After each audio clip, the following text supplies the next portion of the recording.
ইকরা বিসমি রাব্বিকাল্লাযী খালাক, ইকরা বিসমি রাব্বিকাল্লাযী খালাক।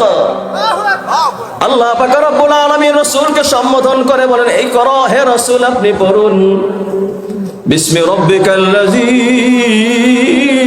খালাক, ওই আল্লাহর নামে আপনি তেলাওয়াত করুন, ওই আল্লাহর নামে পড়ুন যে আল্লাহ আপনাকে সৃষ্টি করেছে। আল্লাহ পাক রব্বুল আলামিন আরো ইলমের গুরুত্ব বোঝাতে গিয়ে আল্লাহ পাক রব্বুল আলামিন ইরশাদ করেন, ফাসআলু আহলা যিকরি কুনতুম লা তা'লামুন। আল্লাহ পাক রব্বুল আলামিন বলেন, ও দুনিয়ার মানুষেরা তোমরা জিজ্ঞাসা করো, তোমরা জানতে চেষ্টা করো যদি কোনো বিষয় না জানো।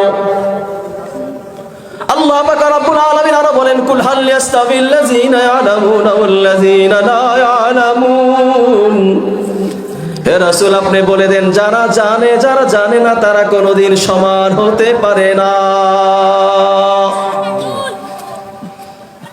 মুহতারাম হাজিরিন, শুধু তাই না, আল্লাহ পাক রব্বুল আলামিন সূরা রহমানের মধ্যে বলেন, আর রহমান আল্লামাল কুরআন।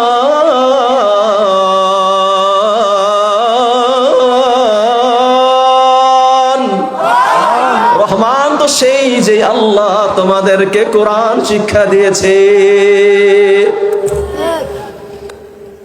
আল্লাহ পাক রব্বুল আলামিন এইভাবে অসংখ্য আয়াতের মধ্যে ইলমের গুরুত্ব, শিক্ষার গুরুত্ব বুঝাইছেন। নবী আলাইহিস সালাতু ওয়াস সালাম ইরশাদ করেন, সবাই জানি তলাবুল ইলমি ফরিদাতুন আলা কুল্লি মুসলিম। নবী আলাইহিস সালাতু ওয়াস সালাম বলে, ও আমার উম্মতেরা, तमाम দুনিয়ার মানুষেরা, তোমাদের প্রত্যেকের জন্য ইলম অর্জন করা ফরজ আইন।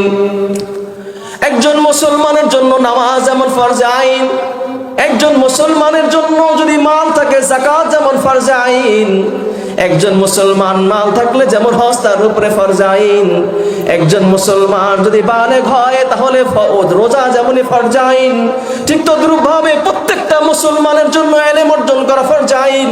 ও মুসলমান, যখন তুমি নামাজের মধ্যে মসজিদে নামাজ পড়ার জন্য আসো, সঙ্গে সঙ্গে নামাজের ইলম জানা আপনার জন্য ফরজ আইন। যাকাতের মৌসুমে যাকাতের ইলম জানা ফরজ আইন, হজের মৌসুমে হজের ইলম জানা ফরজ আইন, রমজানের মৌসুমে রমজানের ইলম জানা ফরজ আইন, কুরবানির সময় কুরবানির ইলম জানা ফরজ আইন। এই ফরজ ইলম যদি অর্জন না করি তাহলে আমার জন্য বড় গুনাহের ব্যবস্থা আছে। ও মুসলমান, নামাজ না পড়লে যেমনই গুনাহ হয়, যাকাত না দিলে যেমনই গুনাহ হয়, রোজা না রাখলে যেমনই ভাবে গুনাহ হয়, একজন মুসলমান যদি নামাজের ইলম না জানে নামাজ পড়ে, ওই নামাজ আল্লাহর কাছে ঘোরাটিম কবুল হবে না। কবুল হবে? নামাজ ভাঙ্গের কারণ জানে না।